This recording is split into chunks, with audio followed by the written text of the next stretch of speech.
চাঁদপুরের golden boy নামে খ্যাতি লাভ করেছেন আলামিন নামের এক যুবক। কমেডিয়ান ও সমাজসেবামূলক কাজ করে মানুষের মন জয় করছেন তিনি। তার নেতৃত্বে সুন্দর সমাজ গঠনে কাজ করছেন আরো অনেকেই। সমাজসেবামূলক কাজে গোল্ডেন বয়ের মতো বিত্তবানদের এগিয়ে আসার আহ্বান উপজেলা নির্বাহী কর্মকর্তার। বিস্তারিত ডেস্ক রিপোর্টে। পুরো শরীরে গোল্ডেন কালারের পোশাক ও গায়ে রং মাখিয়ে কমেডির মাধ্যমে চলছে সমাজের স্বেচ্ছাসেবকমূলক কাজ।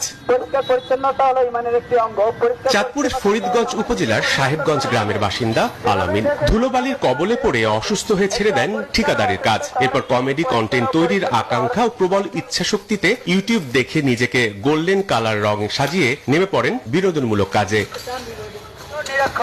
শুধু কমেডি নয়, ট্রাফিক সিগন্যাল, বিভিন্ন স্পটে অবহেলিত পথ শিশু ও বয়স্কদের সেবায় এগিয়ে আসা থেকে শুরু করে শব্দ দূষণ পরিহার, ডেঙ্গু প্রতিরোধ সহ করছেন বিভিন্ন স্বেচ্ছাসেবী কাজ। অল্প সময়ে উপাধি পেয়ে যান গোল্ডেন বয় আলামিন নামে। ছোটবেলা থেকেই স্বপ্ন ছিল যে দেশের জন্য কিছু করব, দেশের মানুষের জন্য কিছু করব।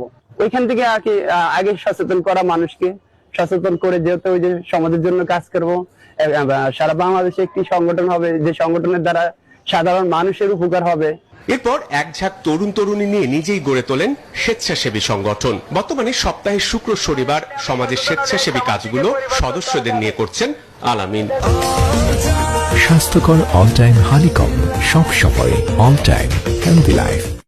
নবজাগরণ গোল্ডেন ফাউন্ডেশনটা উদ্যোক্তা আমি, আর এটা সৃষ্টি হয়েছিল আপনার সেই সরকার পতনের পরের দিন থেকে, যখন আমি তো ট্রাফিকের কাজ করি, যখন ছাত্ররা পুরো শহরে ট্রাফিক নিয়ন্ত্রণের কাজ করতো, ওইখান থেকে আসলে সবার নাম্বারটা নেওয়ার পরে প্রায় 400 নাম্বার আমার কাছে আছে, এখনো আছে।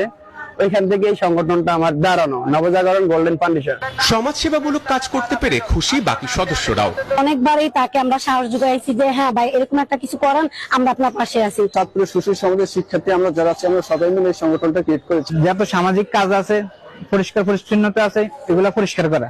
গোল্ডেন বয়ের বিনোদনমূলক কর্মকাণ্ড মন জয় করে নিয়েছে পর্যটকদেরও। সমাজকে সুন্দরভাবে গড়তে সরকারের পাশাপাশি বিত্তবানদেরও এগিয়ে আসার আহ্বান সদর উপজেলা নির্বাহী কর্মকর্তার। সরকারও তার নীতিমালার আলোকে আগামী দিনগুলোতে চেষ্টা করবে নবজাগরণ গোল্ডেন ফাউন্ডেশনের পাশে সার্বিকভাবে থাকার জন্য। সমাজে যারা বিত্তশালী মানুষ আছেন, আমি তাদেরও অনুরোধ জানাবো, তারাও তাদের নিজেদের জায়গা থেকে তাদেরকে পরামর্শ দিতে পারে, সহযোগিতা করতে পারে। আলামিনের মতো সমাজের কল্যাণে সকলে এগিয়ে আসবে, এমনটাই প্রত্যাশা সংশ্লিষ্টদের। Desk report, news 24।